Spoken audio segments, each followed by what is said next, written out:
Boa noite a todos. Primeira coisa, agradecer a todos vocês pela presença, pela participação. Em segundo lugar, agradecer a Caixa, que mais uma vez nos acolhe.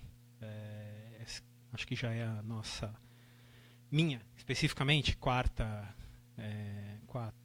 curso que a gente organiza na Caixa nesses últimos 10 anos, e sempre circulando esse universo que envolve museus, patrimônio, curadoria, arte, e sempre com uma perspectiva que tenta mesclar reflexão, um campo um pouco mais teórico, mas também uma discussão mais técnica, mais prática, mais pragmática, no cotidiano das atividades ligadas a esses setores, né? Bom, meu nome é Rodrigo, eu sou o coordenador desse projeto. A gente teve uma primeira versão na Caixa Cultural de Fortaleza no ano passado.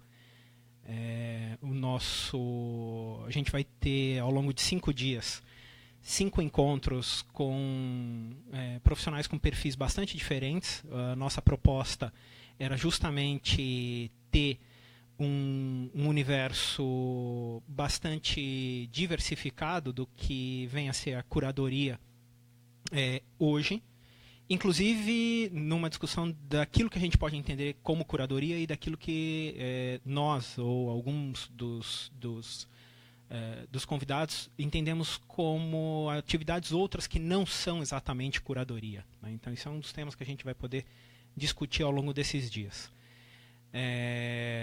Lembrando só algumas coisas práticas, né, para os próximos dias. A gente teve uma procura de mais de 1.000 pessoas por essa atividade, né, por esse seminário.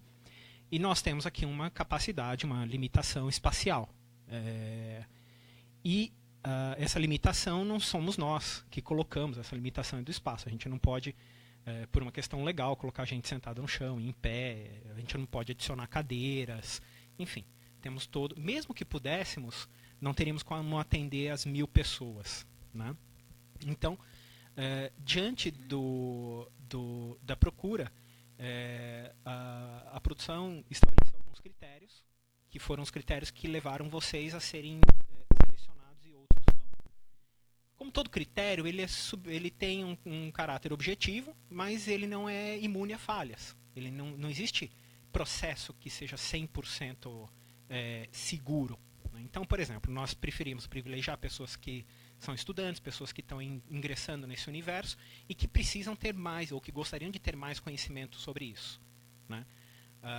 Alguém, por exemplo, ao longo desses dias questionou: mas eu já trabalhei no Inhotim, eu sou formado em artes, eu já tenho uma pós-graduação em curadoria de não sei o quê, eu já fiz o seminário, não sei, por que eu não fui escolhido?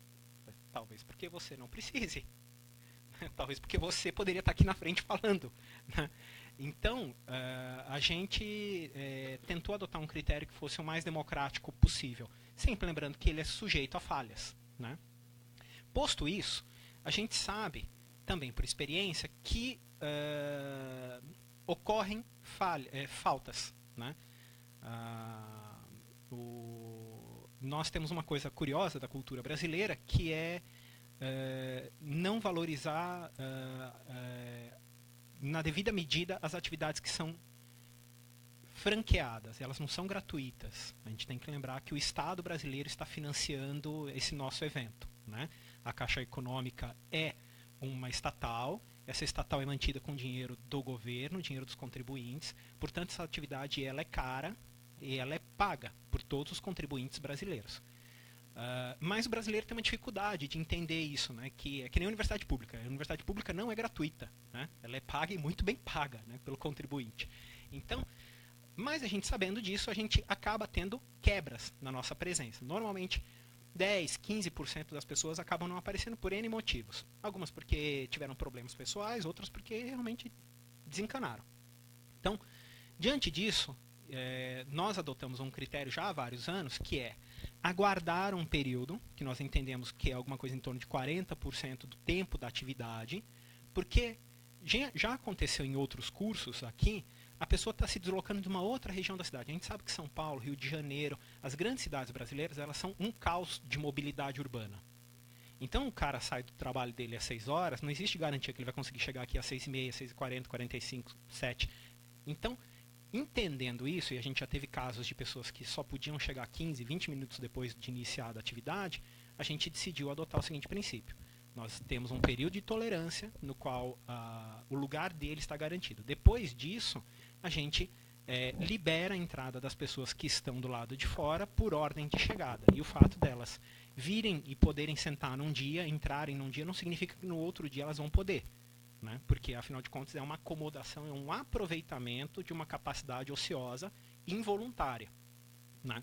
Então, e por fim, a gente tem um horário limite. Né?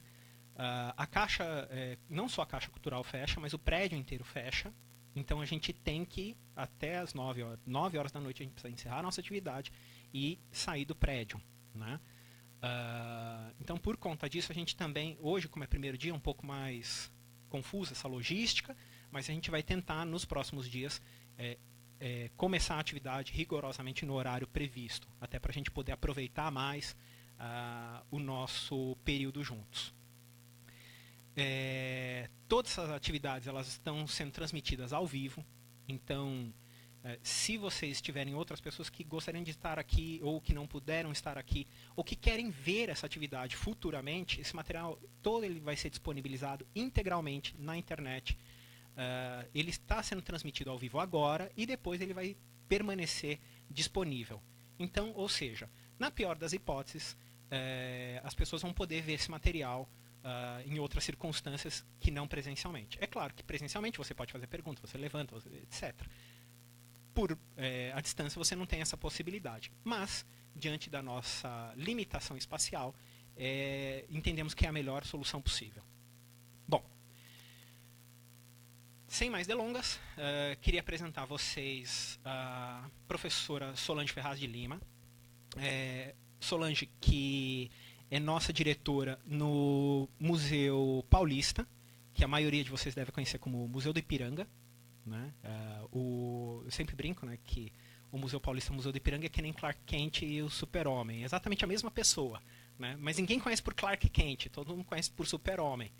Então, o Museu do Ipiranga, uma instituição já centenária, há algumas décadas ele pertence à Universidade de São Paulo. Solange vai poder falar mais sobre a trajetória desse museu, que desde o ano passado ela dirige. Solange é historiadora de formação e fez a sua carreira em grande parte dedicada aos estudos da linguagem fotográfica. Né? É a grande área de especialização, embora a gente saiba que o termo especialista ele é um tanto enganoso. Né? Mas, enfim, Solange é a nossa diretora responsável hoje pelo nosso enorme projeto e desafio de reformulação, restauração, modernização do museu. E tem uma vasta experiência também na curadoria dessas coleções dentro do museu. Então, hoje a gente vai poder ter essa perspectiva do que é a curadoria dentro de um museu histórico e com uma coleção enorme, gigantesca, e que tem um outro tipo de relação, um outro tipo de mediação que é diferente das exposições de arte e das exposições de curta duração, como ocorre em galerias ou como em centros culturais como a Caixa Cultural. Então, agradecendo sempre a Solange pela disponibilidade, pela gentileza de compartilhar conosco a sua experiência, passo para ela a palavra. Fique à vontade. Obrigada, Rodrigo. Boa noite a todos. É um prazer estar aqui com vocês. E, eu queria propor uma dinâmica que é a seguinte: eu falo bastante, sou professora, então tendo a me entusiasmar muito. Como a gente está começando a aula um pouquinho passado do tempo, ao invés de eu falar tudo e abrir para questões, né, também eu vou terminar um pouquinho antes das 9, nós temos esse horário bem rígido, para que tenhamos tempo para mais debate. Mas, por favor, levantem a mão e me interrompam. A gente tem um grupo que é pequeno, é gostoso, né, então eu acho que a gente pode ter uma dinâmica de conversando mesmo, porque é muito a experiência. Nós vamos discutir uma noção específica de curadoria, que é curadoria em museus de história, né, que difere, como o Rodrigo falou, do que é uma curadoria. Curadoria é um termo que está muito em voga hoje, né? Hoje se faz curadoria gastronômica, né? E eu vou tratar de um termo que talvez seja o mais tradicional deles, né? Que é a curadoria no sentido do zelar, do curar, né? Curar significa zelar também, né? Da zeladoria, que é aquele cuidado permanente que se tem com as coleções no cotidiano de um museu e de um museu de história. Então, não é a curadoria no sentido de um especialista que faz uma seleção para uma exposição, mas dessa atividade cotidiana de trabalhar com os acervos. Então, a minha perspectiva vai ser essa. E a partir muito da experiência do Museu Paulista, conhecido como Museu do Ipiranga. Então, é muito pautado na experiência, para a gente daí derivar um pouco e discutir esse conceito. Então, por favor, me interrompam, levantem a mão, tal, aí a gente vou alimentando também essa fala com as questões de vocês. Né? O Museu Paulista, eu vou falar bem rapidamente sobre o museu, até para se entender um pouco. Deixa eu ver como que passa aqui.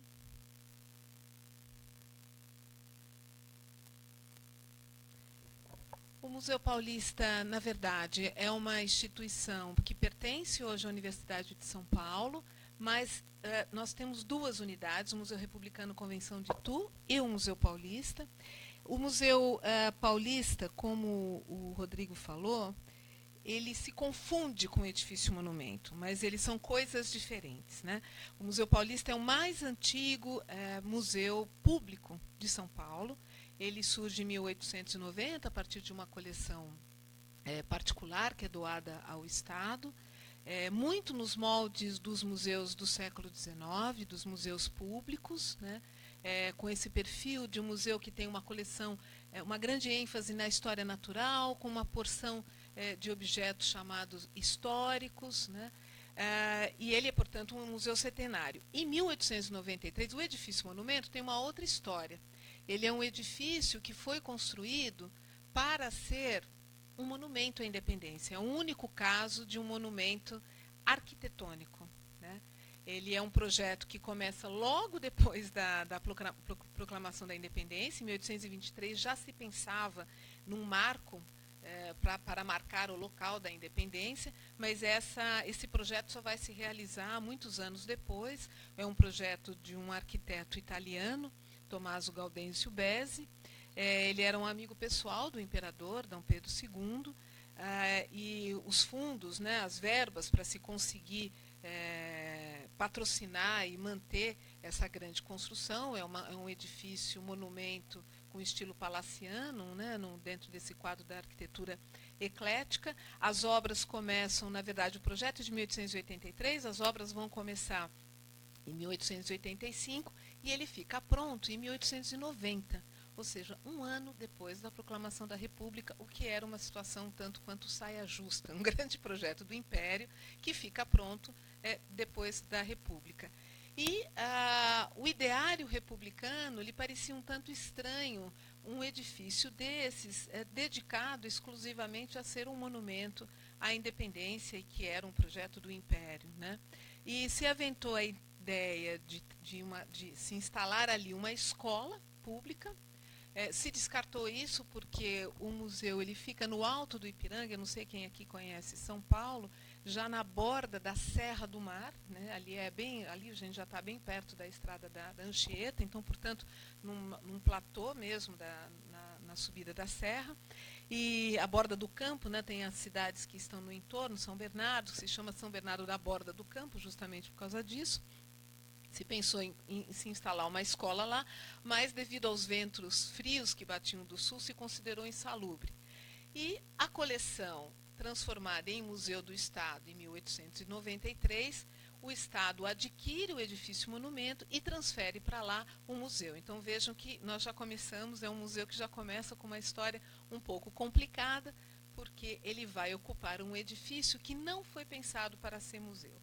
Então, parte do nosso trabalho no museu Ele está fechado desde 2013 por problemas de restauração. Nós estamos em franco processo agora de angariar fundos. Já temos encaminhado isso para um grande projeto de restauração e modernização e acessibilidade do museu.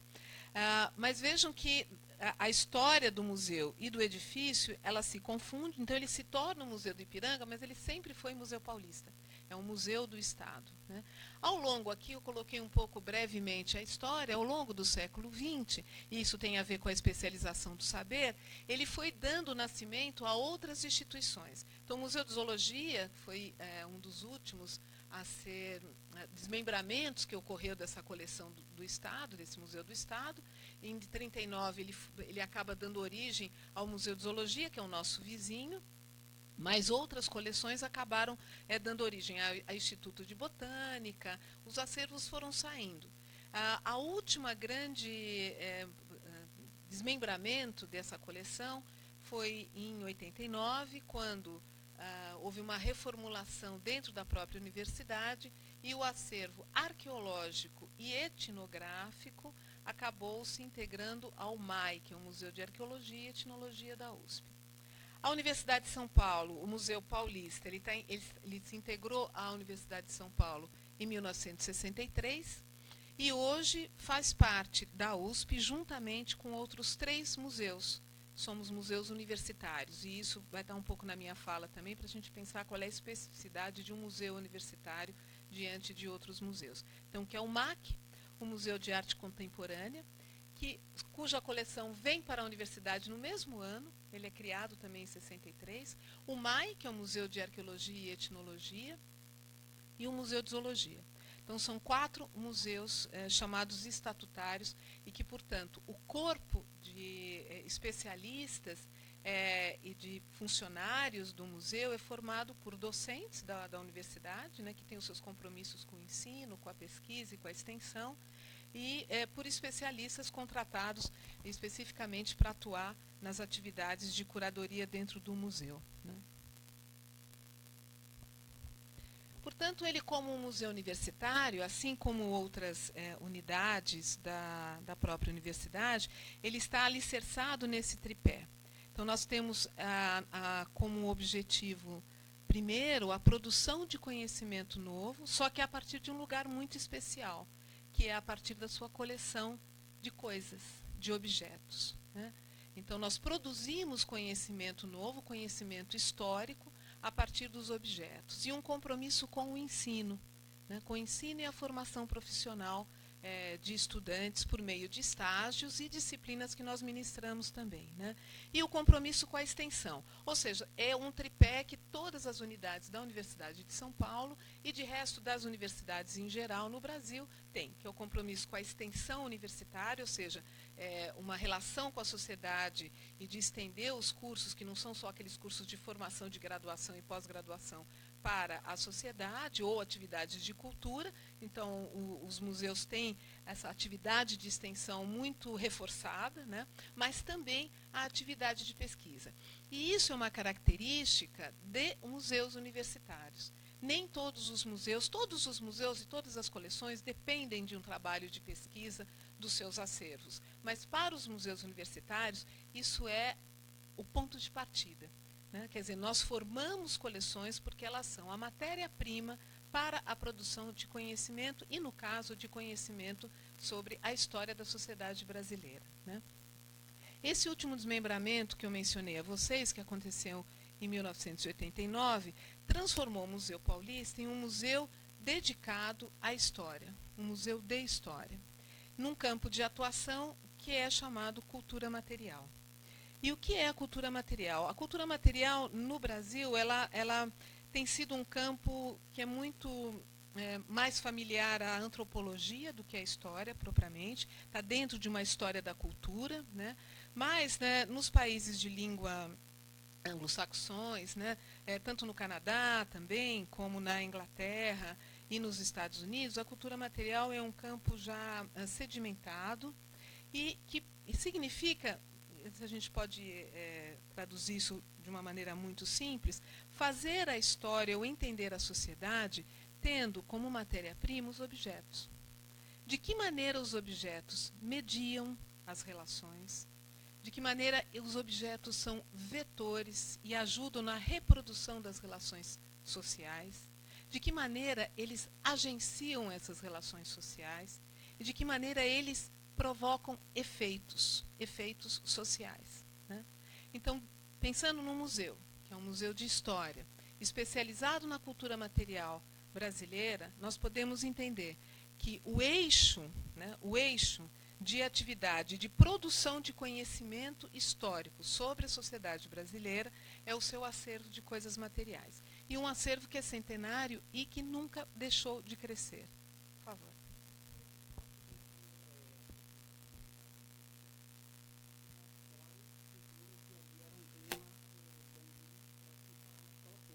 Exato. Insalubre, exato.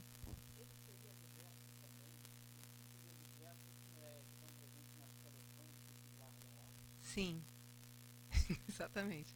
Não se pensou.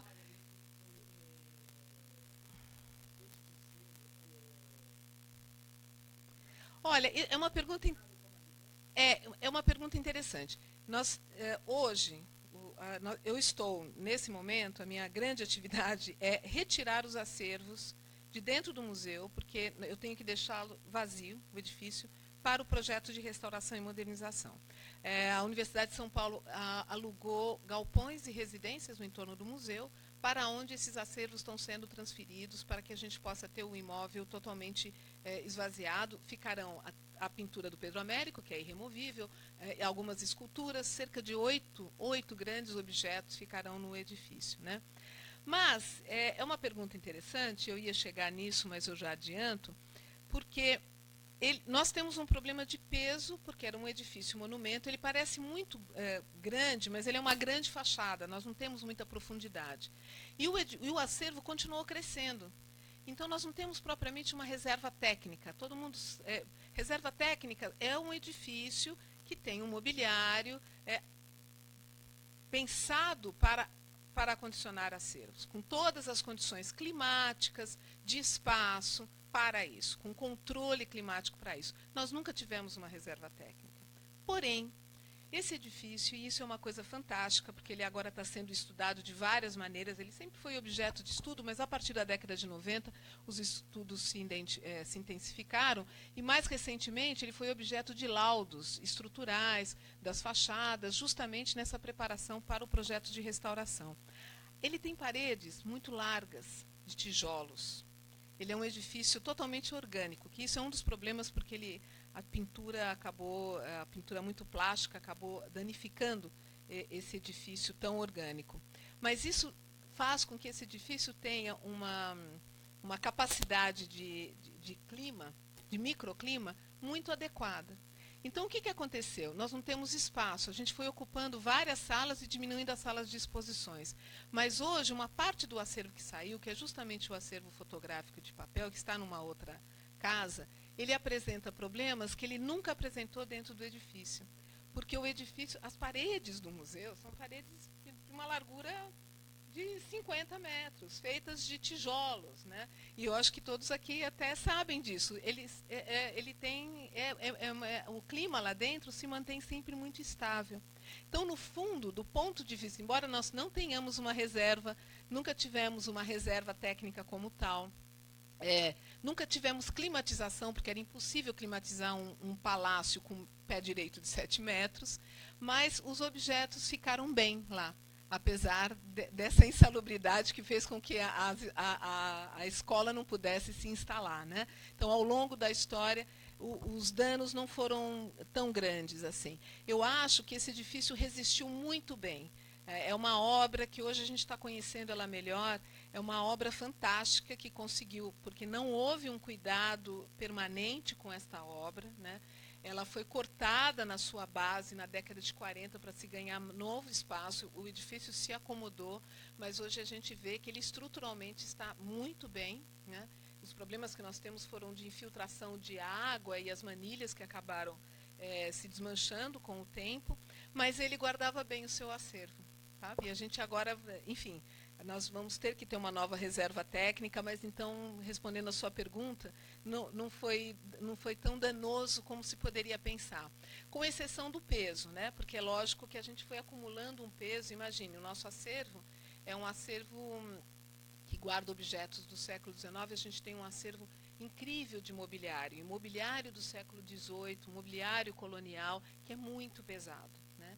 Nós temos cofres, banheiras de mármore, a gente tem carruagens, carros, então é um acervo muito pesado. Então, do ponto de vista do peso, o acervo causou muito mais dano ao edifício do que o edifício ao próprio acervo, né? Mas respondendo a sua pergunta. Bom, mas continuando. O campo da cultura material, portanto, no Museu Paulista, quando houve, em 1989, esse novo redirecionamento, foi feito um plano diretor, que hoje a gente poderia chamar de plano museológico. Quem é que trabalha em museu? Então, no museu de vocês tem plano museológico já? Então, que isso é uma lei, né, também recente, de 2009, né, desde a criação do Instituto Brasileiro dos Museus. Quem mais que levantou a mão que trabalha em museu aqui? Vocês também têm plano museológico já? Ainda não?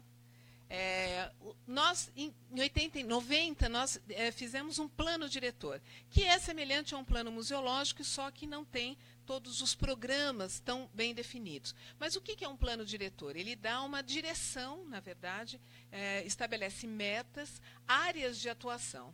E o nosso plano diretor, que até hoje nos orienta, e nesse exato momento nós estamos num processo de elaboração do plano museológico, porque o novo projeto do museu de restauração e modernização tornará esse museu, ele ganhará um espaço expositivo. A ideia é que o edifício inteiro se torne um espaço expositivo. Nós ganharemos uma área na esplanada para acolhimento do público, portanto, a gente vai ter, muito provavelmente, a área expositiva triplicada.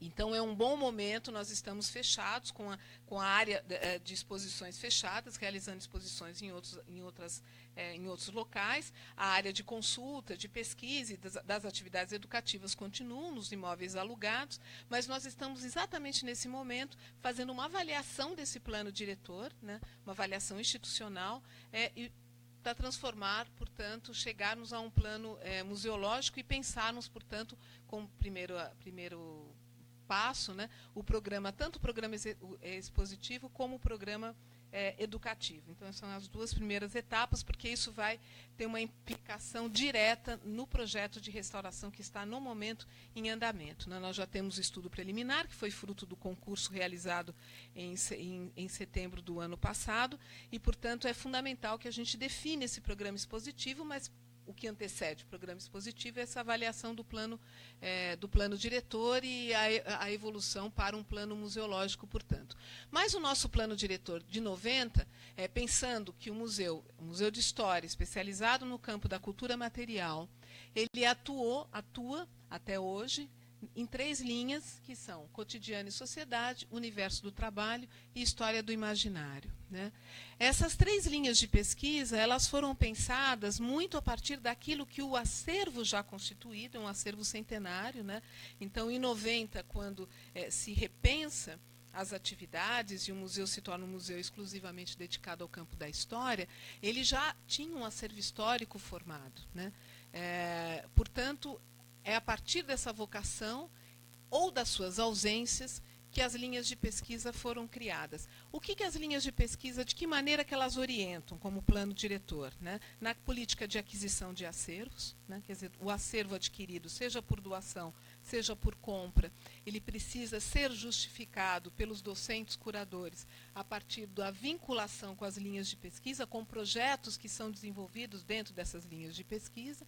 Orientou o programa expositivo do museu, até 2013, né, quando a nossa área expositiva foi fechada, mas todo o programa expositivo do edifício monumento, as exposições que nós chamamos de longa duração, estava orientado segundo essas linhas de pesquisa, e as atividades educativas, cursos e os projetos dos docentes da casa, né? Eu falei que seja pela ausência ou pela vocação, porque cotidiano e sociedade, história do imaginário, se veem muito bem representados no nosso acervo, nesse acervo centenário. História do imaginário, porque o edifício monumento ele tem uma história que se torna muito marcante. Eu acho que quando a gente fala do Museu do Ipiranga, muito provavelmente vocês aqui lembram dos livros didáticos e das pinturas todas dos bandeirantes, né, da própria independência. Ou seja, ele é a grande matriz de uma certa versão da história do Brasil. E a gente tem essa linha da história do imaginário porque ela trabalha exatamente com isso, né? De que maneira essas imagens que estão representadas nas pinturas históricas e estão no museu desde 1922, foram pensadas para uma narrativa sobre a história do Brasil, pensada para o centenário da independência, né? De que maneira essas imagens narram, e eu trouxe um exemplo aqui para a gente discutir especificamente isso, né? E em que contexto essas exposições foram montadas. Né? A pintura histórica é muito marcada dentro do espaço do Museu Paulista. O Toné, que foi o diretor que assumiu o Museu do Ipiranga, Afonso de Sclagnoli Toné, em 1917, ele foi o segundo diretor. O primeiro diretor foi um zoólogo e, portanto, deu muita atenção às pesquisas no campo da história natural e às exposições de história natural. E o Toné, ele assume o museu em 1917 com a missão de prepará-lo para o centenário da independência em 1922.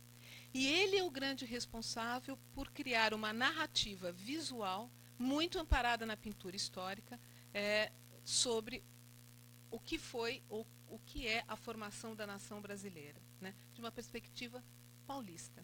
E isso é muito interessante. De uma perspectiva que coloca São Paulo como protagonista da formação do território nacional por meio das bandeiras e dos bandeirantes. O Toné foi o grande especialista nos bandeirantes. Ele tem uma obra de mais de 12 volumes sobre as bandeiras e os bandeirantes, né?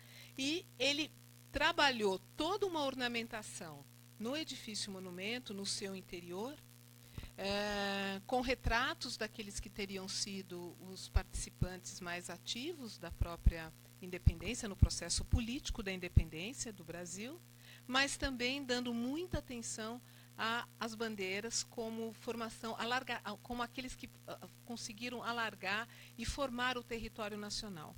E essa é uma diferença fundamental com o Rio de Janeiro, né? Então, na verdade, o que a gente tem, pensando no contexto da década de 20, é uma história pensada a partir do Instituto Histórico e Geográfico de São Paulo, que vê a formação da nação brasileira a partir de uma formação territorial e que dá protagonismo, portanto, aos bandeirantes. E o Instituto Histórico e Geográfico do Brasil, com sede aqui brasileiro, com sede aqui no Rio de Janeiro, vê a formação do Estado Nacional a partir da vinda de Dom João para cá, em 1808. Né? Uma formação política, portanto, da nação. Né? Mas, fato é que a preparação desse museu para o centenário da independência, em 1922, e o protagonismo de São Paulo mesmo no cenário político e econômico, né, durante a Primeira República, fez com que essas pinturas históricas e a narrativa formada por essas oligarquias, as chamadas oligarquias cafeeiras, a política do café com leite, que vai caracterizar a Primeira República, tivesse se tornado uma espécie de história oficial do Brasil. É isso que a gente vê. Então, o Museu Paulista foi, na verdade, o edifício monumento, as pinturas históricas, dentro dessa linha história do imaginário, porque nós passamos a problematizar isso, é um grande desafio para nós, porque essas pinturas estão lá, né? Elas estão, algumas fazem parte inerente da própria arquitetura, porque elas foram feitas para os nichos do espaço do palácio, do edifício monumento, se tornou uma matriz para os livros didáticos, se tornou uma matriz para as outras exposições. E, a partir de 90, parte do trabalho e dos projetos no campo da história do imaginário foi de problematizar essa relação entre pintura histórica, entre os artistas plásticos desse momento, os pintores, e a produção dessa narrativa sobre a independência do Brasil. Isso ocupa um pouco os projetos no campo da história do imaginário. A outra linha de pesquisa, que é o cotidiano e sociedade, se deve a um acervo considerável que temos no museu de objetos ligados ao espaço doméstico, ligados à casa e à produção pessoal do corpo, indumentária, adereços, joias, né?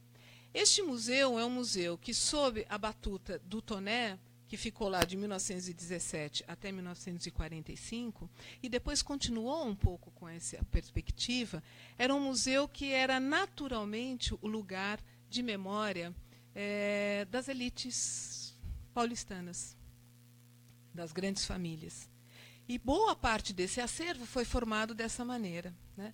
Então, nós temos um contingente um acervo ligado à residência ou à casa paulistana, mas muito da casa dessas elites, né? De indumentária e joias também dessas elites. O Toné era, pessoalmente, a família dele era ligada a uma família da oligarquia paulista e que foi um dos grandes promotores, né, de doações desse tipo de coleção. O grande desafio a partir de 90 foi trabalhar num outro sentido.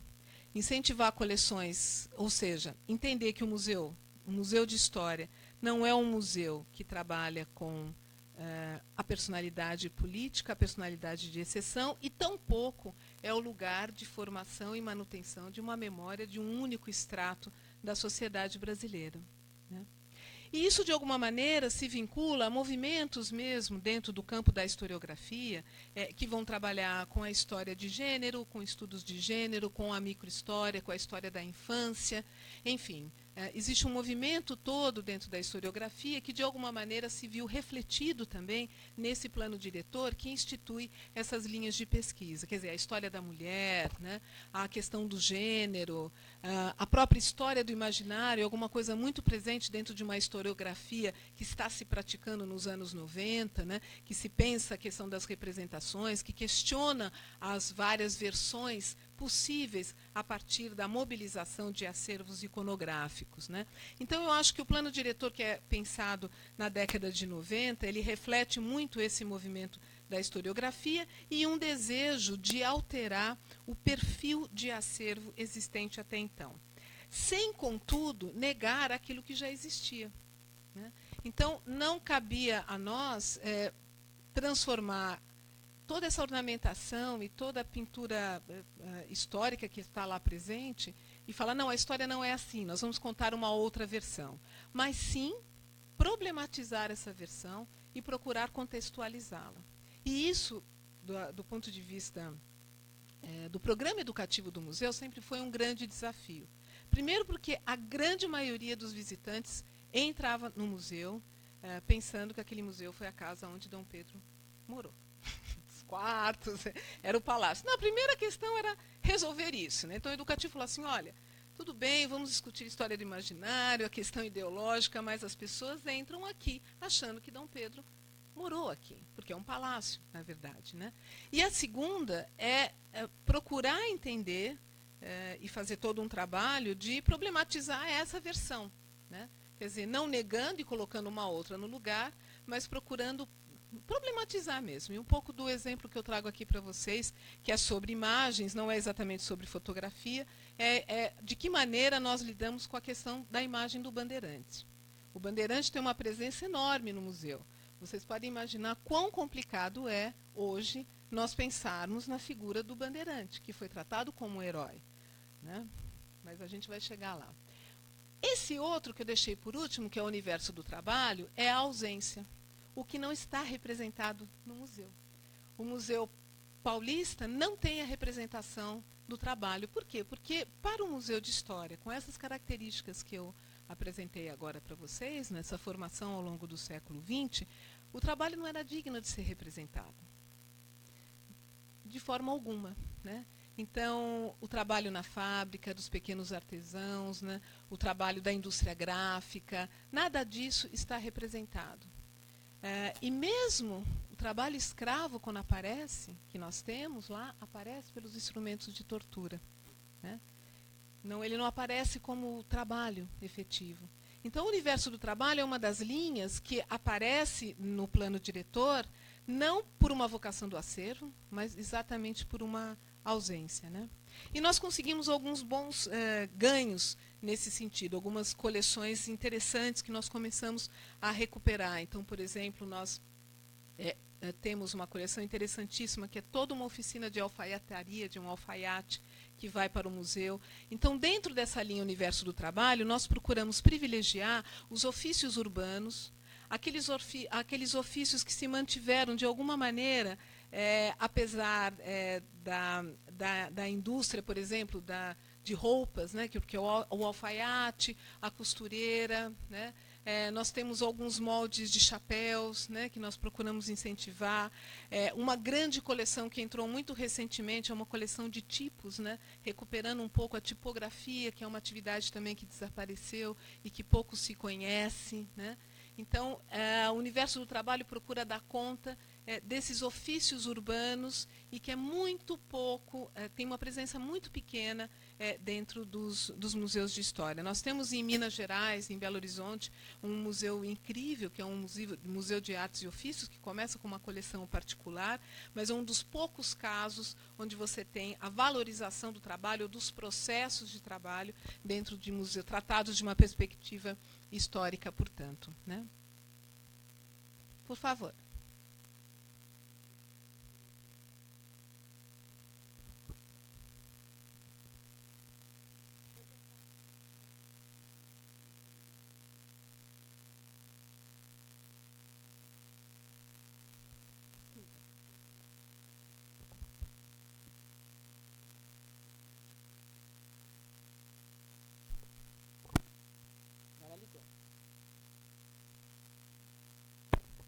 E agora? Melhorou.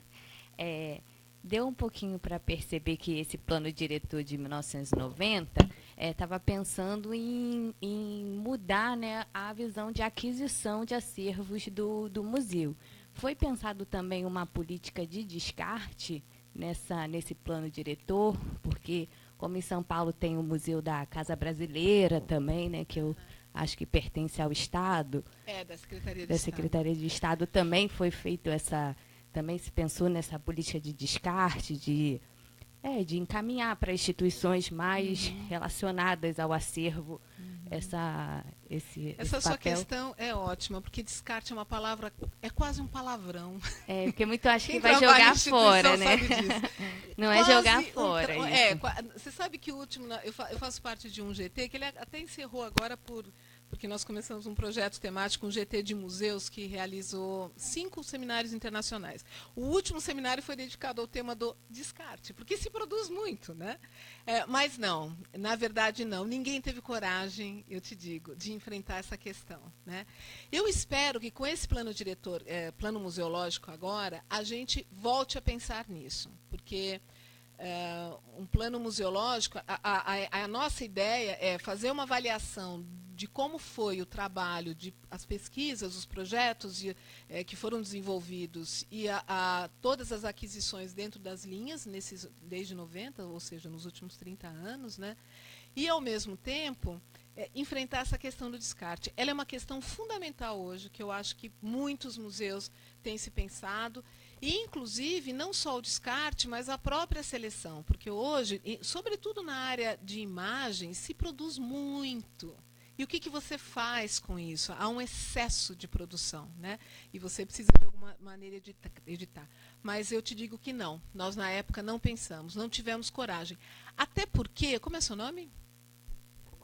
Ana Carolina. Até porque, Ana Carolina, quando se definiu o plano diretor, e agora eu já me aproximo mais da noção de curadoria com a qual nós trabalhamos, um dos nossos primeiros desafios foi de promover uma reorganização do acervo, tendo em vista a possibilidade de informatização dos acervos.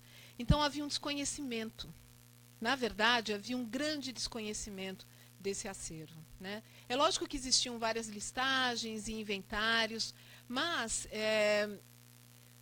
o que se tinha, assim, as coleções que eram mais conhecidas e mais valorizadas, as pinturas históricas, que é um acervo de quase 1000 pinturas, né? Isso tudo tinha a sua listagem.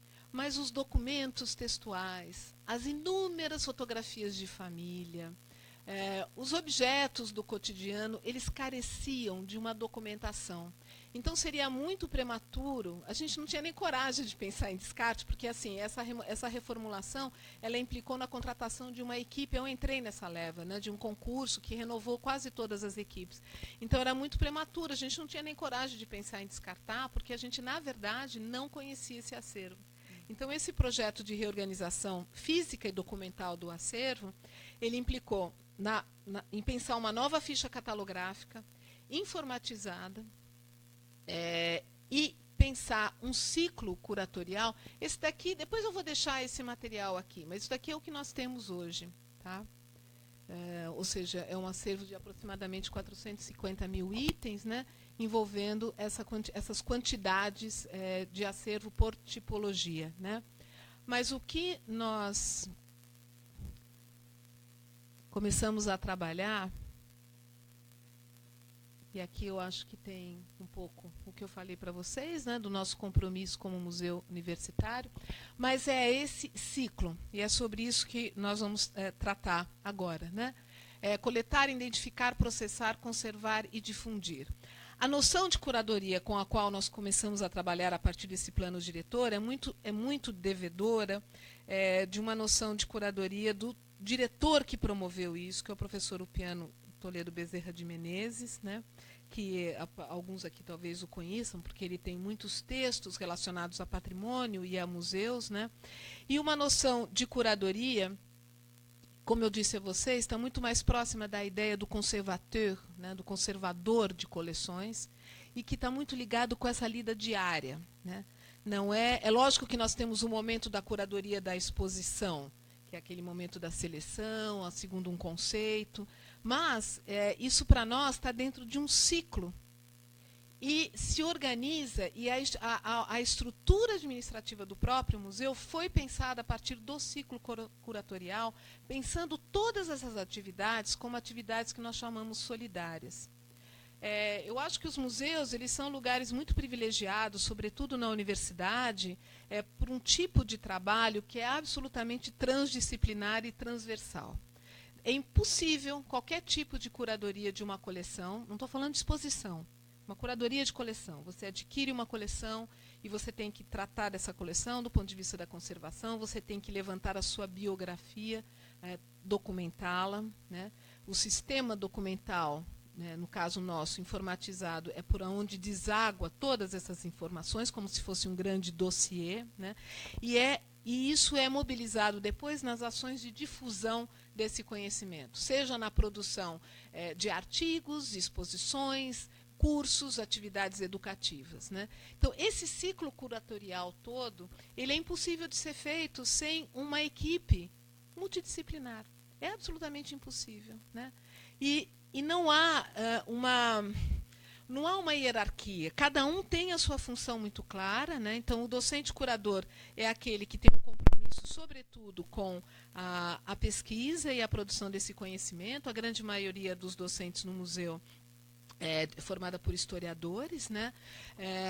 Mas nós temos pesquisa no campo da conservação, e hoje em dia uma pesquisa no campo da conservação que se aproxima da física e da química, porque os desafios que nós temos hoje são os desafios do plástico, de como conservar o acervo plástico, por exemplo. Né? E isso envolve necessariamente uma interface com o Instituto de Química. Né?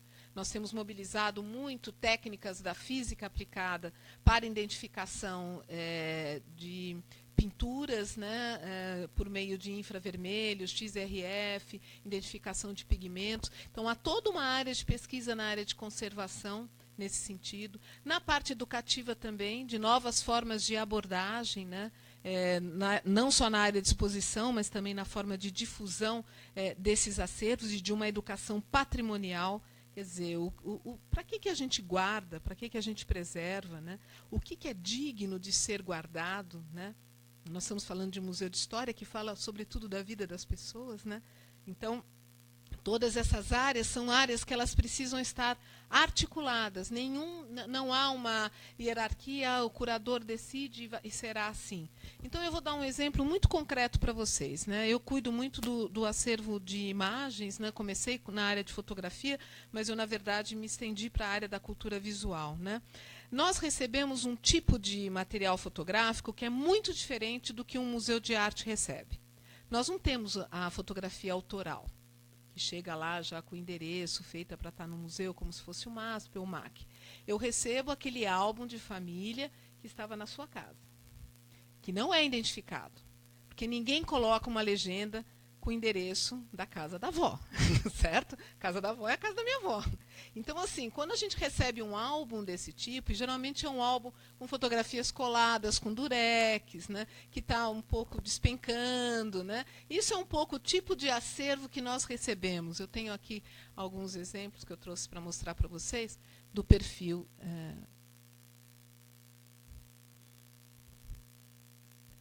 Esse aqui é da coleção Habercorn.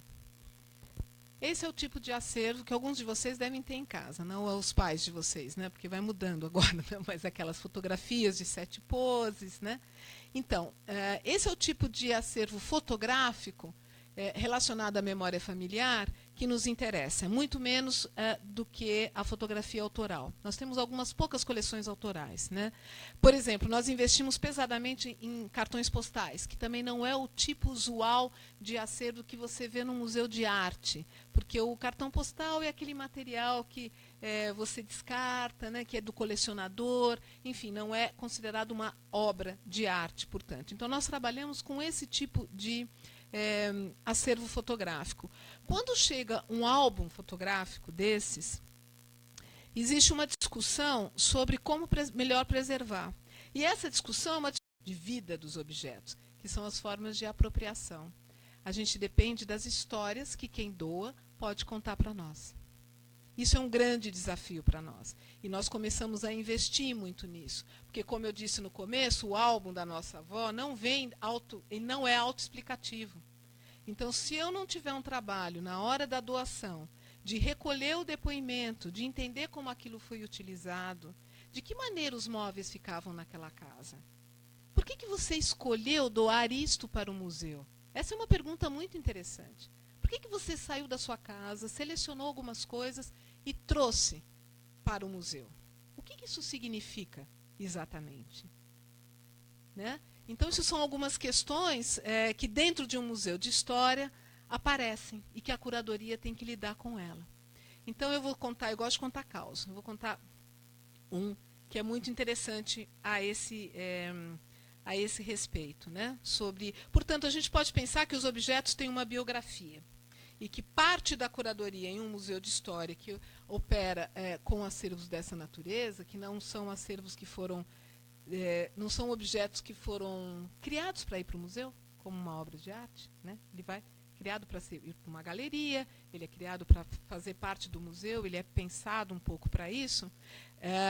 Ele implica você fazer o levantamento dessa biografia, ou seja, percorrer esse ciclo todo de vida que ele tem. E saber organizar as informações a respeito disso, que é o sistema documental, que é um banco de dados, na verdade, mas não é só um banco de dados, porque ele é também um sistema de gestão, onde as informações vão sendo atualizadas, como se fosse um dossiê médico. A gente pode fazer o mesmo paralelo, né? Mas eu falava da memória da elite, como a elite tem muito claro. E quando eu falo elite, a gente pode pensar em várias elites, né? Então, boa parte dos acervos que o Museu Paulista acumulou até a década de 60, mais ou menos, era das famílias tradicionais cafeeiras, né? E que, por conta até das boas relações do Toné, acabaram legando esses acervos familiares para o museu, né? Depois nós temos um lote de coleções que estão muito ligadas às elites industriais, que já são de imigrantes, né, que enriqueceram. A gente também tem esse perfil. E um pouco da história é sobre isso. No bairro onde nós estamos, o bairro do Ipiranga, o próprio edifício monumento foi um polo de atração e de urbanização, mas ali também foi uma região de indústrias, né? e da comunidade, uma comunidade árabe também. E tem uma família Jafé, que é uma família que teve indústrias na região, e acabou a própria Rua Bom Pastor, que é vizinha, Dom Pedro I, que é a avenida que faz o eixo com o próprio edifício monumento, ela acabou sendo o lugar dos casarões. Assim como tem os casarões na Paulista, das famílias oligárquicas, a região do Ipiranga foi dessa nova elite que começa a surgir a partir da década de 20, né, de imigrantes que vão se enriquecendo com o capital da indústria, né. Muito perto do museu, nós temos alguns desses palacetes, que era da família Jafé. E um deles, as três irmãs resolveram doar todo esse acervo, e nós fomos, eu e minha colega Vânia, com quem eu trabalho, nós fomos lá ver o acervo. E foi muito interessante, porque ela tinha um acervo enorme fotográfico, enorme. Então, bodas de prata, o enterro do patriarca em filme 35mm. Assim, a vida da família estava fotografada, filmada de todas as maneiras possíveis. E aí foi interessante, porque ela falou, vocês podem fazer a reprodução de um álbum fotográfico nosso, que era um dos maiores que tinha lá. A gente falou, não, a gente pode fazer a reprodução para vocês, a gente fica com os originais, a gente não costuma, a gente não fica com cópia, não aceitamos cópia, só original. Se vocês quiserem, a gente pode fazer uma reprodução. Mas isso é para vocês terem uma ideia do como é natural, né, de que essa memória vá para o museu. Natural, né? E aí corta, né? Uma outra, eu recebi pessoalmente, o Rodrigo até conhece essa história. Eu recebi pessoalmente um casal, idosos já, e ele trouxe uma série de cardápios para doar para o museu. E eu achei aquilo fantástico, porque eu falei, nossa, que bárbaro alguém saber que nós temos, dentro daquela linha Cotidiano e Sociedade, cardápios. É muito interessante para a história da alimentação. Vocês não imaginam como era diferente a noção de vida saudável nos anos 50. Se comia muita manteiga, gordura de lata, carne na lata, né? Era outra história, o que era ser saudável nos anos 50. Então, a história da alimentação são documentos que alimentam muito pesquisas nesse campo. Mas não é tão óbvio, né, você receber. Eu achei aquilo incrível. Eu recebi na documentação cardápios lindos de um hotel Esplanada, que era um hotel ali no centro, um hotel super chique, né? A gente tem uma coleção bem bacana de cardápios, desde os jantares presidenciais do Santos Dumont até cardápios muito de botecos ali da região central, o que é sensacional. É assim que se faz história. E aí ele doou, e eu falei assim, nossa, mas que interessante, o senhor trouxe isso. Ele falou, não, é porque o meu pai, ele começou a vida como garçom no Hotel Esplanada, e ele se tornou maître nesse hotel, e ele era quem pensava esses grandes banquetes. Então, ele levava aquela coleção de cardápios. Então, vejam, isso já é uma questão. Levar isso para um museu era dignificar o trabalho do pai. Era uma maneira de fazer uma homenagem à memória do trabalho, na verdade, do orgulho que ele tinha. E aí eu perguntei para ele, ele e a esposa, e álbuns fotográficos? Eu não tenho, porque eu adoro fotografia. Eu falei, você não tem uns álbuns, coleções de fotografia? Não, nós jogamos tudo fora. Foi a minha reação. Eu fiquei meio parada, assim, eu fiquei até arrepiada quando eu falei, como assim o senhor jogou fora? Mas a gente não tem nenhum descendente. A quem iria interessar essas fotografias? Então vejam que interessante. Quer dizer, a imagem da família, do seu espaço privado, era alguma coisa que não tinha nenhum interesse. O que ele achava que era importante de ter essa promoção, ou essa transcendência do privado para o público, era o trabalho do pai, que era aquilo que o dignificava, né? Então, essas biografias dos objetos são biografias que compete a um curador de um museu de história recuperar. Porque é a partir disso, e no registro desse tipo de atitude ou de história, que nos indica o porquê que aquilo está lá. O porquê que um objeto está no museu é tão importante quanto o próprio objeto, porque ele não fala sozinho. Ele tem características químico e físicas, mas ele não fala, né? Então, a ideia de como ele é apropriado é fundamental para que a gente possa mobilizar isso futuramente em pesquisa e em exposições. Você ia me perguntar alguma coisa?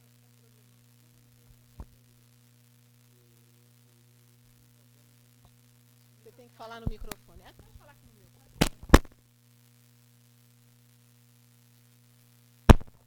Alô, alô, com a nossa própria memória, que o fluxo da informação está cada vez mais rápido e o tempo que a gente tem para dedicar à memória é cada vez mais curto.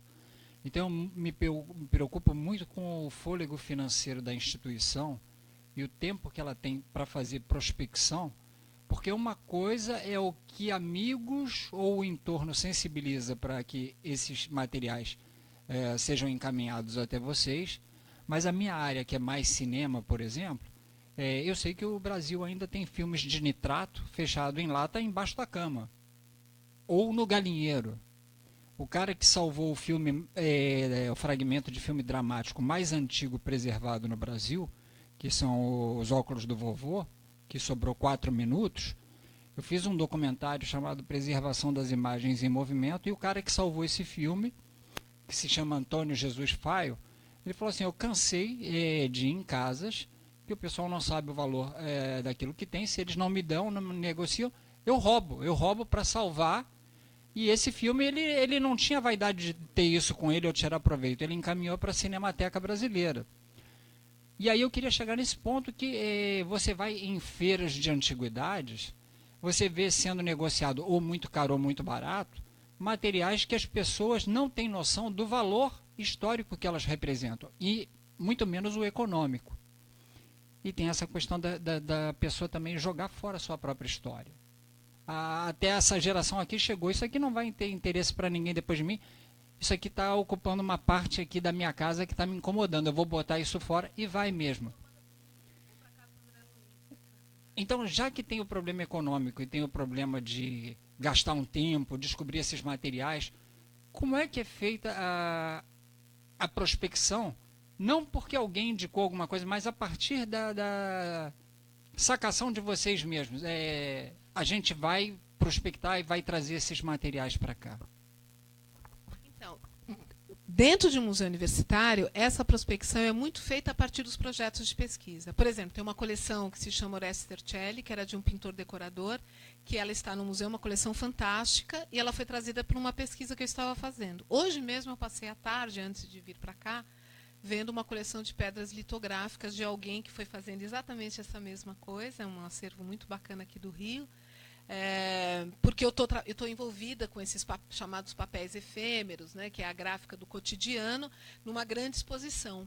Então, por vezes, a exposição nos leva para isso, ou então são projetos de pesquisa que nos levam para essa prospecção. Mas esse ponto que você tocou, ele é importante, porque até onde você vai, né? Eu acho que tem uma atividade que hoje está ficando cada vez mais clara, e o museu tem atuado nos últimos anos nessa área, que é essa chamada educação patrimonial. Então, mais do que trazer tudo para o museu e a instituição se sentir nessa responsabilidade de dar esse valor histórico e de preservação, fazer esse trabalho de conscientização, quer dizer, mobilizando o nosso acervo mesmo, mas nós temos oficinas no museu, oficinas do nosso serviço educativo, que se chama Passado e Presente, e também voltado para a Universidade da Terceira Idade, na Universidade Aberta da Terceira Idade, e que faz um trabalho com as pessoas até de conservação desses álbuns em casa. Você não precisa levar para o museu. Faça a sua edição. Porque tudo é edição, vamos combinar, né? Quer dizer, a gente não restitui o passado na sua totalidade, a gente vive de restos, a memória também. Então, o que se precisa ter é essa consciência que a gente edita a nossa vida. E a gente edita com os objetos que a gente seleciona. É isso que, por vezes, a gente não tem a consciência. Então, acho que um dos trabalhos e papéis muito importantes de um museu de história não é só a acumulação e o cuidado com esse acervo. Mas, nesse trabalho de difusão e de reflexão sobre os objetos, lembra que eu falei para vocês que a cultura material é trabalhar com isso, né? Entender de que maneira os objetos interessam, de que maneira eles agenciam a nossa vida. Pensem quando é que vocês abrem, se é que abrem ainda, mas vocês têm álbum de verdade, né? Fotográfico ainda? Não sei. Daqui a pouco eu não vou conseguir falar mais isso, porque vai estar tudo num HD. Mas quando é que vocês abrem os álbuns? Quando é que vocês descem as caixas de fotografia dos armários? É quando alguém morreu. É quando nasce alguém e você quer ver com quem ele se parece. Então, assim, os objetos, eles agenciam momentos. Eles cumprem essa função. Então, mais do que apenas acumular e cuidar, é nosso papel também, desse tipo de curadoria, despertar essa consciência da função que os objetos cumprem na nossa vida. Porque, ao ter essa consciência, tudo bem se você vai jogar fora alguma coisa. Né? Porque eu acho que a gente tem que fazer o trabalho do desapego. Né? Tudo bem, mas você tem que ter a consciência do que isso significa. Então, é muito comum eu receber no museu pessoas que vão lá doar suas coleções. Alguém aqui coleciona alguma coisa? Ninguém coleciona nada? Ah, bom. O que você coleciona? Hã? Arte popular. Mas quem coleciona tampinha, essas coisas assim, um pouco? Vinil e canetas. Então, tem pessoas que levam essas coleções para o museu. E uma vez eu perguntei, ela colecionava cartões postais, ela levou uma coleção linda de cartões postais de amigos que ela pedia, porque colecionador é assim, depois que você fala que todo mundo vem e traz a canetinha para você, na hora que você fala, eu já tenho 10 dessas, mas tudo bem, né? Não vai trocar. E aí eu falei assim, mas por que ela falou assim, porque chegou no meu limite. Ela se encerrou, ela não faz mais sentido. E ela estava meio culpada, e levar para o museu era uma maneira de resolver essa culpa. Porque as pessoas têm que ter o direito de se reinventarem na vida. Então, naquele momento, para ela doar aquela coleção, é porque ela estava iniciando uma nova etapa da vida dela também. As pessoas vivem mais hoje em dia. Né? Então, ela colecionou até onde ela iria com isso. A gente tem muitas coleções de colecionadores. O museu é um grande colecionador. E nós recebemos muitas coleções também, de pessoas que colecionaram e, no momento da vida delas, elas doam para o museu. Né? Mas eu acho que, respondendo a sua pergunta, eu acho que um dos trabalhos que o nosso serviço educativo faz, e que eu chamo de educação patrimonial, é de despertar a consciência para isso. É de despertar a consciência para o papel que os objetos cumprem, porque isso já é uma consciência muito importante, até para você poder editar aquilo que eu quero que fique, aquilo que eu quero que seja a minha memória, para você pensar aquilo que eu quero deixar para o museu e por que eu quero que vá para o museu. O que isso vai colaborar para iluminar um pouco as práticas sociais, né? Porque as pessoas têm esse tipo de consciência. É um pouco nessa linha. Mas é desafiador também, porque dá muita aflição às vezes. Né? A tristeza de ver alguém jogando um álbum fora.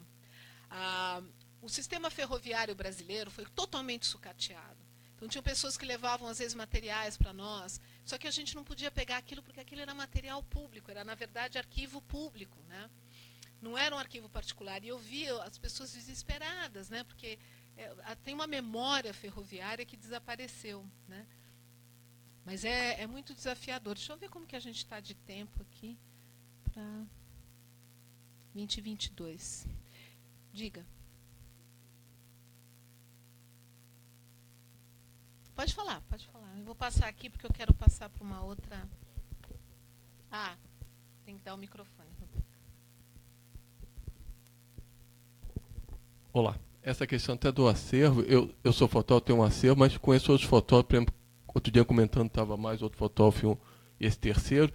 Ele fotografou durante um bom tempo Chacrinha. Ele trabalhava para Bandeirantes, eu me lembrei sobre isso, aí falei com ele, pô, você fez Chacrinha, não sei o que tal, como é que é esse material? Ele falou, joguei fora, ocupa muito espaço, os negativos. Aí, até o outro fotógrafo, um olhando para a cara do outro, como assim jogou fora? Que era uma coisa que ele poderia estar aproveitando financeiramente até, né, com o centenário dele, essas fotos para vender, enfim, para alguma coisa, ou até fazer alguma exposição, alguma coisa, e simplesmente para ele ocupava espaço. Alguém que trabalha com a imagem, né, e já trabalha mais tempo do que eu, quer dizer, mais de 30 anos que ele trabalha com imagem. Enfim, se aposentou agora, trabalhou no JB, o Globo, outros jornais. E eu tive um tempo atrás lá, eu estou na dúvida que eu fui no mesmo dia na Pinacoteca, ou Diadema ou de São Caetano, eles tinham, na época estavam incentivando as famílias a doarem justamente esses álbuns de família para lá, para eles, para a Pinacoteca, para gerar esse acervo. Vocês têm alguma coisa de parceria com essas prefeituras, até de pesquisar o que é que eles desenvolvem nessa área, até não só de vocês trazendo para você, mas eventualmente saberem até organizarem exposições conjuntas ou outras atividades qualquer. Enfim. Sim, isso acontece muitas vezes. Uma das atividades que eu gosto muito, que o museu sempre desenvolveu, foi o de acolher visitas técnicas de outras instituições, e muitas vezes museus municipais, né, onde essa troca acontece, né, e a gente acaba conhecendo muito. Então, o museu, por ser da universidade, a gente tem uma situação até certo ponto mais confortável do ponto de vista... não estamos assim, nadando em dinheiro, mas eu digo, nós temos uma equipe muito reduzida, mas numa situação melhor do que muitos museus municipais ou centros mesmo de documentação. Então, uma atividade que a gente sempre fez e que está dentro, eu acho, que do âmbito dessa difusão, foi de acolher visitas técnicas de instituições assim. Então, a gente acaba estabelecendo esses laços. Até dentro da nossa política de acervos, quando a gente é obrigado a negar algumas doações. Então, por exemplo, eu lembro, eu não vou me lembrar o nome de uma, mas foi um arranjador que trabalhou muitos anos na Record, e ele tinha uma coleção de partituras incrível, né? E é um acervo maravilhoso, mas é um acervo que ele ficaria melhor no Centro Cultural São Paulo, por exemplo, que é um lugar onde você tem já uma procura por partituras, né? Então, esse tipo de rede existe, né, da gente indicar para uma outra instituição quando a gente vê que não é, que ela vai estar muito melhor valorizada e vai ser mais procurada lá, né? Aqui eu falo um pouco dessa questão do contexto documental que eu estava falando para vocês, né? Mas voltando à questão da materialidade, eu acho que, vejam, para além também de uma história da fotografia que se confunde muito com uma história muito clássica da arte, que valoriza muito a autoria, né? Então nós trabalhamos com outro tipo de imagens, como eu falei, mas eu acho que tem todo um universo sobre as técnicas, né? Que é possível. Veja, isso aqui são o que nós chamamos de objetos fotográficos, são daguerreótipos. Isso aqui é cabelo, né? Que era uma maneira de você associar o retrato com alguma coisa da pessoa, né? Era uma prática muito comum. Nós temos no museu também joias feitas de cabelo. Isso era uma prática comum no século XVIII, né? Uma maneira de você guardar uma lembrança da pessoa. Mas esses aqui são todos exemplares muito semelhantes que nós temos no nosso acervo. Isso daqui é do nosso acervo. E aí tem uma quantidade de informações, por isso que o sistema documental ou o banco de dados ele é importante, na medida em que esses dados todos, aqui você tem, são anônimos, né? A gente não tem o nome dessas pessoas, porque são acervos que chegaram há muito tempo atrás, quando a fotografia não se valorizava tanto, ela veio no bojo, sabe, no conjunto de outros documentos, junto com outras coisas, então são anônimos. O que eu faço com uma coleção de anônimos? Eu tenho muitas informações do ponto de vista material, mesmo da materialidade dessa fotografia, que vai me interessar.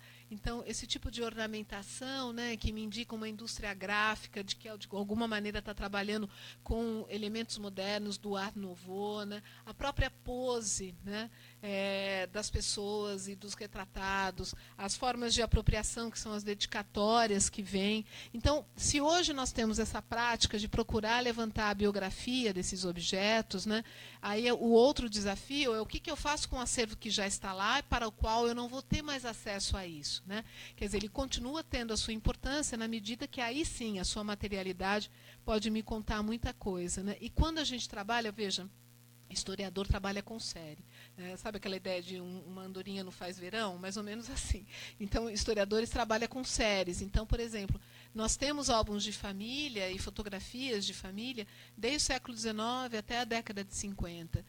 Quando a gente trabalha isso numa série, né, que é uma série tipológica, a gente pode pensar o álbum de família como um tipo de produção fotográfica, eu consigo perceber muitas mudanças, né, nas funções mesmo que a fotografia cumpre. Então, se a gente tem uma fotografia, até por questões técnicas, né, que no final do século XIX ela é aquela fotografia feita no estúdio, não em casa, porque a fotografia amadora ou a Kodak, né, ela não é ainda muito praticada, você vê muito claramente essa mudança, uma flexibilização das poses, a fotografia de viagem, que vai ganhando cada vez. O que significa, não, os álbuns, que são álbuns específicos de viagem, o que isso significa dentro das mudanças das práticas sociais, né? Você valorizar isso como um elemento de exceção. Os ritos religiosos que vão deixando de ter presença nos álbuns, isso é muito interessante. Você tem uma presença muito grande do batismo, da crisma, nos álbuns do início do século XX e já nos álbuns da década de 50 não tanto, né? Então, assim, quando a gente trabalha com as séries tipológicas, isso é uma vantagem do acúmulo que o museu permite, né? Você também consegue flagrar, numa outra perspectiva, essas mudanças na sociedade, nas práticas sociais mesmo e nas funções que a própria fotografia vai cumprindo, né? Desses momentos, né? As formas de apropriação, né?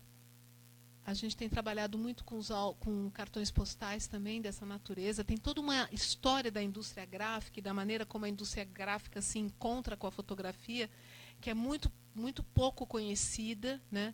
Até por força de uma história da fotografia muito pautada nessa história da arte, que valoriza a autoria e a exceção e as questões estéticas, né? E a gente procura investir muito nisso, né? Com a aquisição de cartões postais, né? Isso daqui é um cartão que é cromolitofotografia. Hoje a gente estava vendo um acervo disso, é um dos primeiros cartões postais de São Paulo, que é a imagem do próprio museu, né? E que vocês podem ver aqui. Isso são as formas de apropriação, né? Quer dizer, a gente tem uma coleção considerável de cartões postais. E os cartões postais para aquela linha de pesquisa História do Imaginário, ele é muito importante.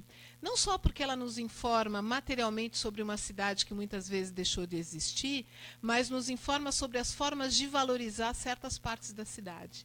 Né? Porque o cartão postal ele é meio que uma metonímia, né? É uma parte que representa o todo. Né? Ou é uma metáfora, ou é um desejo do que eu quero ser. Né? Então, assim, as partes, os cartões postais... Qual é o cartão postal do Rio de Janeiro hoje? Né? Continua, né? Vocês aqui... então, em São Paulo isso muda muito, sabe? Já foi o museu ainda é um pouco, já foi a Avenida Paulista, agora é aquela Ponte Estaiada, não é uma tristeza. Mas vai mudando, né? Então, assim, aquilo que é muito eleito como cartão postal nos indica também o que está sendo valorizado do ponto de vista urbano. É interessante para esses estudos de representações urbanas, né? E depois... Seria o Museu da Manhã, então, né? Eu acho que tem essa...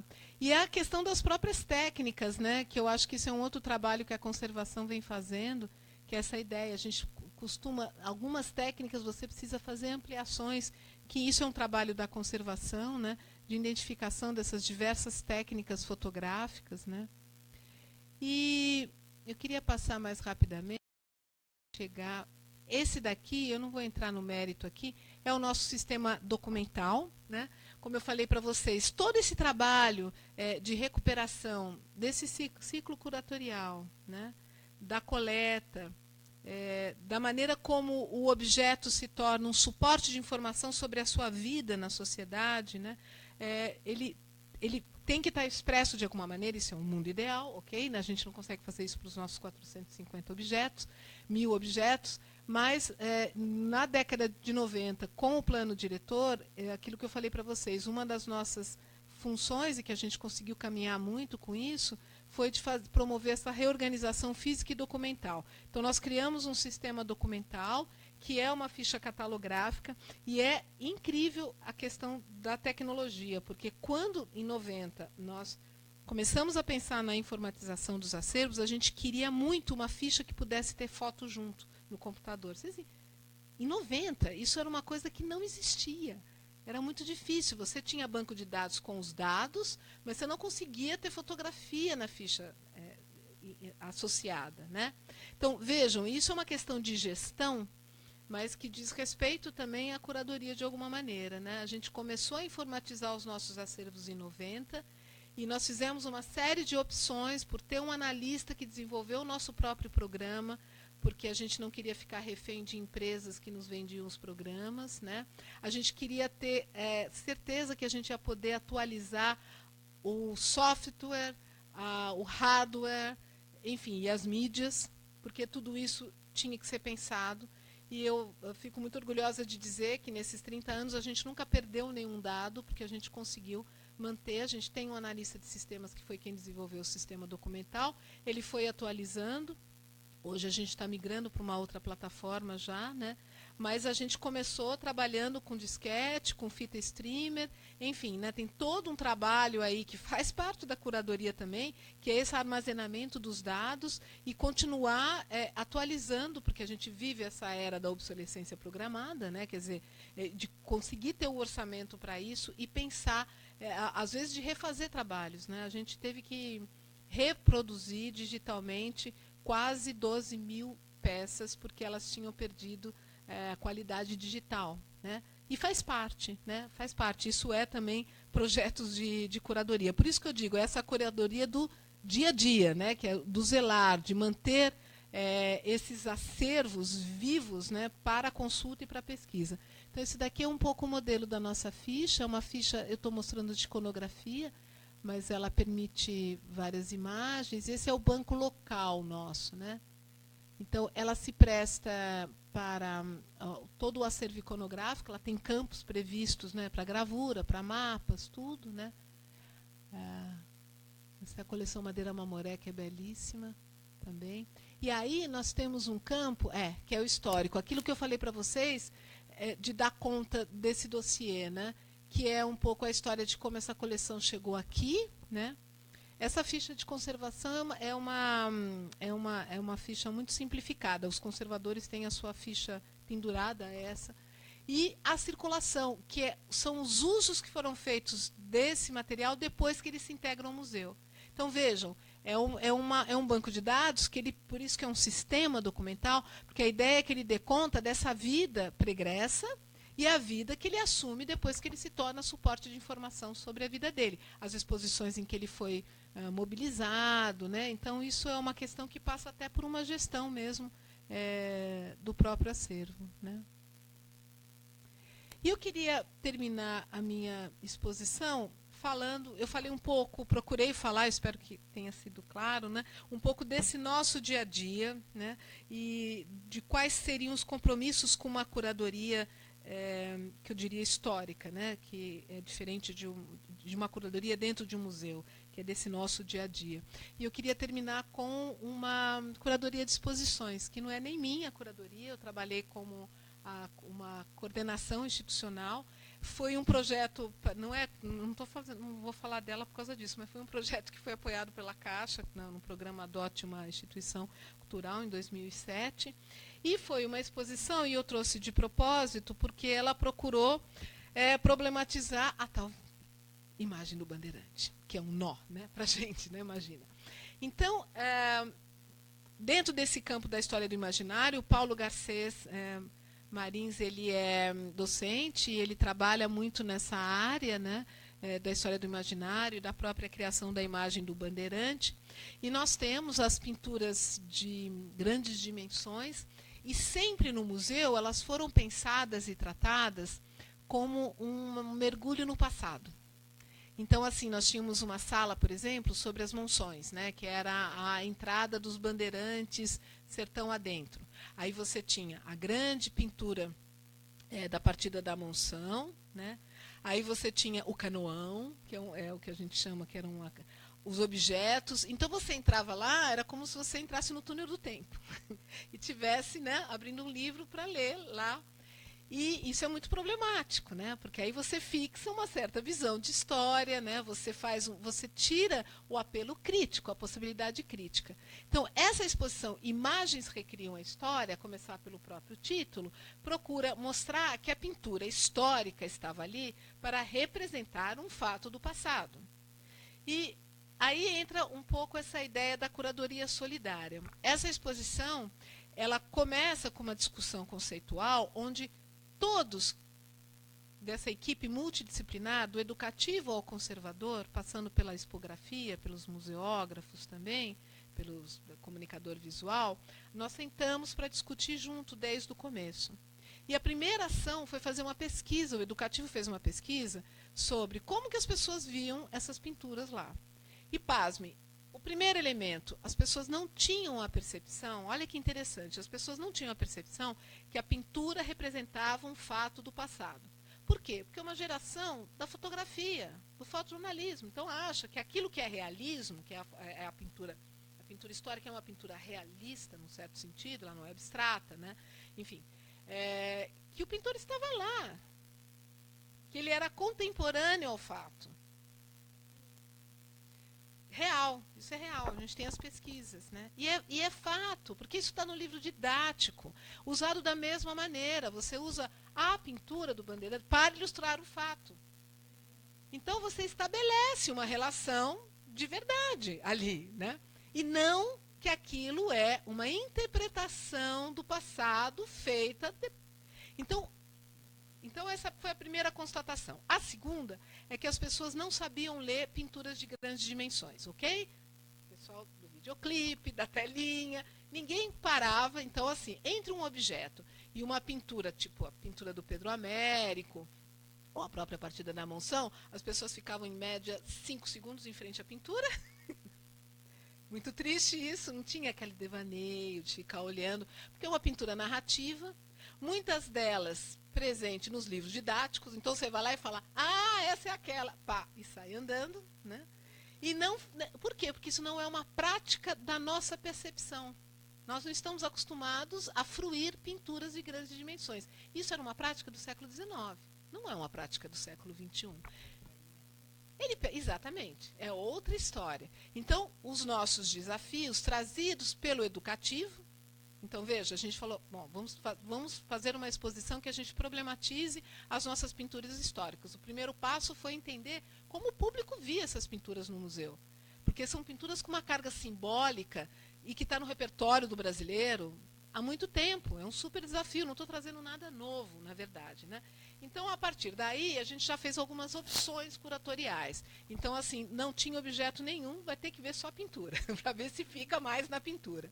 Segundo, a gente resolveu ensinar a ver uma pintura. E terceiro, explicar, de uma maneira muito clara e direta, o que era uma interpretação do passado da pintura histórica. Ou seja, foi a primeira vez que, nesse museu, nós tratamos desse acervo de pintura histórica do ponto de vista da história da arte. A gente fez uma linha do tempo, não do período colonial à independência. A gente fez uma linha do tempo da história da arte, porque a pintura histórica foi um ganha-pão que deu muito certo para os artistas no século XIX e na virada do século XX. Eles faziam essas grandes pinturas para os museus. Né? Os grandes museus na Europa, eles foram os grandes contadores da história da formação dos Estados nacionais. E de que maneira eles contaram essa história? Por meio das imagens. Né? Produção visual, né? Mais ou menos como a Globo faz hoje com as novelas. Então, você conta o passado por meio das imagens. Né? É a mesma coisa. Então, o nosso primeiro grande desafio, o nosso partido curatorial, portanto, foi esse. Primeiro assumido no título. As imagens recriam a história. O passado não está dado, ele é uma interpretação. E, nesse caso, uma interpretação feita na década de 20 sobre um fato acontecido no século XVIII. Essa era um pouco a ideia. Né? Então, aqui era a linha do tempo que nós... Nossa, a imagem ali fica tão melhor. A gente fez uma linha do tempo. Todo mundo acha que a linha do tempo é uma coisa chata. Tá? Vamos banir a linha do tempo. Mas ela super ajuda. E, no caso, a gente fez uma linha do tempo sobre os pintores. A gente procurou trazer, aqui vocês podem ver, depois ali tem grandes ampliações, os pintores trabalhando. Porque o que a gente queria é que as pessoas entendessem que esses pintores encarnados, né, vivos no começo do século XX, na década de 20, foram lá, leram sobre a história, atenderam uma encomenda do Toné e criaram, sentaram e pintaram. E que você não pega uma tela 5x7 e sai pintando. Você faz estudos primeiro. A gente procurou chamar a atenção sobre o processo de fatura, como se faz uma pintura de grandes dimensões e uma pintura histórica. E como isso era um gênero ensinado na Academia de Belas Artes. Toda cidade tem uma pintura de fundação de cidade. Aqui tem da Fundação do Rio de Janeiro. E ela pode ser laico-religiosa, ou seja, representada com uma missa de fundação ou não. Né? Toda cidade, porque isso era um gênero muito praticado na virada do 19 para o 20. Né? Então, veja, aqui a gente procurou, em grandes ampliações, trazer os pintores das pinturas que fazem parte do museu, eles trabalhando, para a gente desfazer essa ideia de que era um registro ao vivo do que tinha acontecido no passado. Não tinha ninguém pintando a Partida da Monção, o Bandeirante não estava posando para uma fotografia. Um pouco o objetivo era esse. E aí, a gente, por meio de um recurso que foi, de certa forma, imersivo, a gente ensina a ler uma pintura. Porque o pintor aprende a fazer, ele tem linhas diagonais, ele sabe como chamar atenção para aquilo que é o elemento principal que está no centro. Então, a gente criou uma tela na frente da tela principal, aqui só está escuro, mas a gente mostra com uma narração que chamava atenção. Então, tinha um momento que iluminava aqui e um momento que iluminava a tela. Então, a nossa ideia era ensinar a ver e ensinar como se produz uma pintura em grandes dimensões dentro dos padrões da Academia de Belas Artes na virada do século XIX para o XX. Né? Aí já é década de 20, na verdade. Né? E uma sala que era dedicada aos bandeirantes, a gente procurou trazer os estudos que foram feitos, enfim, a gente procurou trazer a questão da própria fatura. E essa é uma das salas, olha que assustador aquele menininho ali. Essa é uma das salas que eu mais gosto, porque é a última sala que a gente mostra de que maneira o próprio museu se tornou a grande matriz para emplacar essa ideia, e no caso do bandeirante, porque uma das salas é como se transforma um bandeirante em herói. Você começa com a pintura histórica. Você começa dando a ele uma pose majestática de rei. Depois ele é, como o museu era o museu do Estado, museu público, ele é detentor de uma verdade, ele legitima essa história. E isso vai para os livros didáticos, que é um segundo momento dentro de um grande circuito. E dos livros didáticos, ele vai para toda a sorte de embalagens, brindes. Então, a gente trouxe todo esse material para mostrar um pouco como é o percurso e o alcance ideológico, na verdade, e que se expressa numa materialidade que vai desde o livro didático até a fantasia de carnaval, que está aqui, que eram os acadêmicos do Ipiranga, fantasiados de bandeirante, percorre esse circuito. Aquela ampliação é a ampliação de um menino, do livro de exercícios de um livro didático, e ele está ali de bandeirante. Isso é uma forma de apropriação. Quer dizer, tem um lado perverso nisso, mas a ideia era de trazer um pouco essa ideia crítica, né, de que maneira essas imagens operam no cotidiano, né, de que maneira o museu... de quando ela é? Essa exposição foi montada em 2007. Era uma exposição de longa duração, né? Em 2013, quando o museu foi fechado para visitação, o edifício monumento, ela estava montada ainda, porque ela trabalhou com as pinturas que são enormes, né, que elas já estavam ali, e algumas que a gente trouxe da reserva técnica também. E é muito interessante que, para a exposição, a gente fez uma pesquisa bem ampla dos livros didáticos. E foi interessante ver como, na década de 2000, os bandeirantes começaram, as pinturas dos bandeirantes começaram a não figurar mais como ilustração dos livros didáticos. Há uma mudança aí, né? Ou pelo menos o Domingos Jorge Velho já não era mais tratado como herói por ter destruído o Quilombo dos Palmares, né? Que é uma coisa complicada. E aí a gente tinha 2 multimídias que ficavam no corredor, onde a gente faz um exercício, a gente sugere um exercício de entender, e a gente pega exatamente o Domingos Jorge Velho. Esse daqui, eu diria que é a matriz primeira da figura do bandeirante como herói. É um quadro do Benedito Calixto, de 1903, onde ele aparece numa pose majestática e a gente faz uma desconstrução disso. A gente tem, o multimídia caminhava por esses níveis de aprofundamento, as formas da pintura, o fazer artístico, o tema, a difusão das imagens, né? Então, eu transformei ele aqui no PowerPoint para trazer para vocês. Então, a gente vai falar sobre as formas, a gente faz uma leitura da imagem, né? E a gente fala do pintor, quem era o pintor, e como o Benedito Calixto se inspira, na verdade, na pose do rei. Quer dizer, o bandeirante vai se tornando um herói, vai se tornando... A sua dignificação acontece por meio de uma aproximação formal com os retratos do rei, que era conhecido, era um repertório conhecido na virada do 19 para o 20. Né? Então, a gente faz esse tipo de comparação. Então, vejam, ao invés de eu contar uma outra história, que é falar, olha, o bandeirante não entrava assim na mata, ele não era branco desse jeito, né? a ideia da curadoria não era contar a versão verdadeira dos fatos, porque senão eu estaria comprando o mesmo discurso, né? A ideia é mostrar como essa história é criada, é despertar a consciência crítica de como, por meio das imagens, você emplaca uma ideia. Essa é uma diferença sutil, mas ela é muito importante, né? E aí, fazendo essas perguntas, né? Ó, a receita para dar identidade ao herói paulista, né?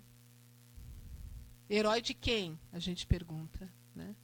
E aí a gente continuou trabalhando com a difusão.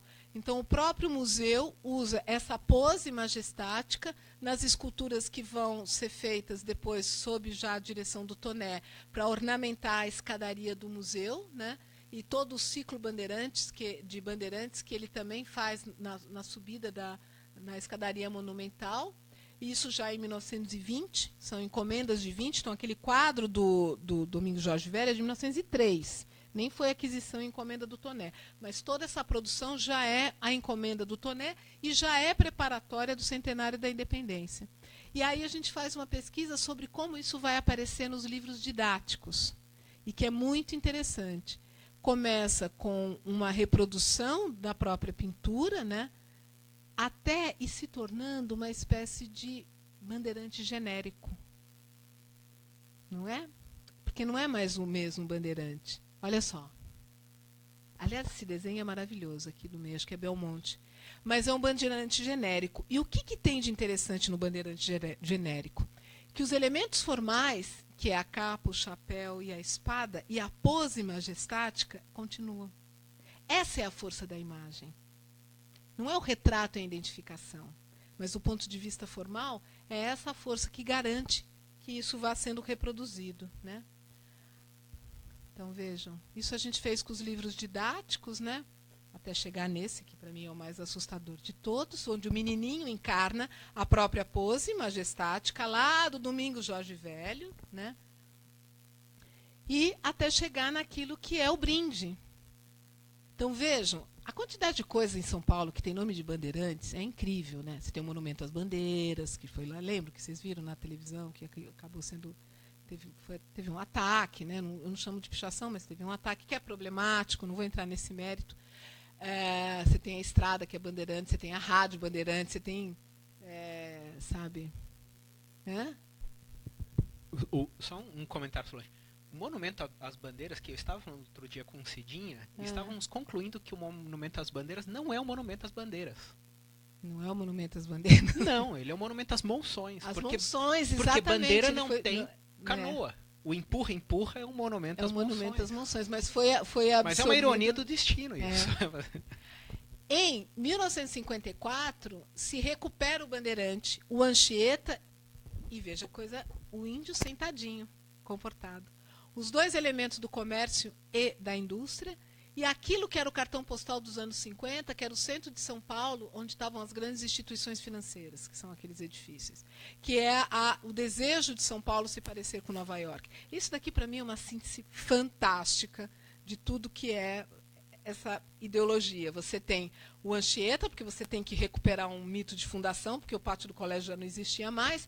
Você tem o bandeirante, o índio domesticado, sentado, bonitinho, ali compondo. E você tem os símbolos daquilo que era a riqueza de São Paulo, né? O bandeirante recuperado com força total nos 400 anos de São Paulo, no quarto centenário. Isso é uma operação ideológica, né?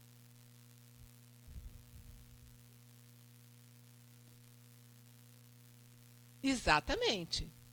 Não está posto. Não está posto. Então, a ideia, ao reunir todo esse tipo de material, e esse daqui a gente fez a mesma coisa com uma outra imagem. Mas veja isso daqui, né? São álbuns de figurinha. Aquele Tiradentes, olha o bracinho daquele Tiradentes, é demais, né?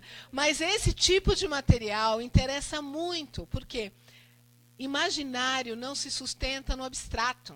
Ele se sustenta em materiais desse tipo, que entra na sua casa, que é baratinho, que você compra na banca de jornal.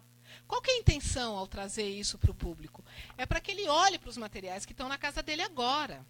Né? Não é para pensar só no passado. É para mostrar como é esse tipo de operação, como ela acontece. né? Quais são os caminhos, né, de formação de uma versão da história, de como o passado é recuperado, de como ele é interpretado. Olha lá, rótulo de barbante, bandeirantes, né? Como a imagem ela navega, né? Como o imaginário se sustenta. Essa era um pouco a nossa intenção. E veja, a gente estava inaugurando a exposição em 2007. A extração da Loteria Federal, ela tem um estereótipo para cada um. E olha quem é o estereótipo para São Paulo. Era o bandeirante. O mesmo. Olha a força. Nós estamos falando de 2007 e de uma pintura que é de 1903, né? E que o museu tem uma participação fenomenal na manutenção desse imaginário. Então, esse foi uma curadoria de exposição que trouxe novos acervos, porque a gente adquiriu esses acervos. Daqui é de lacre de carro, né? Você sabe. A gente trouxe esse tipo de acervo, que é um acervo que você fala, nossa, mas o que é isso? Que é aquele acervo descartável, mas ele nos interessa porque é por aí que navega, né, parte dessas imagens que foram produzidas e legitimadas no Museu de História, como o Museu do Ipiranga, né? Eu acabei no tempo. 8:55. Tá bom? Tem muito assunto. A gente começou um pouquinho depois, né? Mas tem muito assunto para tratar. Eu espero que vocês aproveitem bastante o curso de vocês, tá bom? E eu vou deixar, o Rodrigo pode passar o meu e-mail depois, autorizo. Se vocês tiverem alguma questão mais específica, por favor.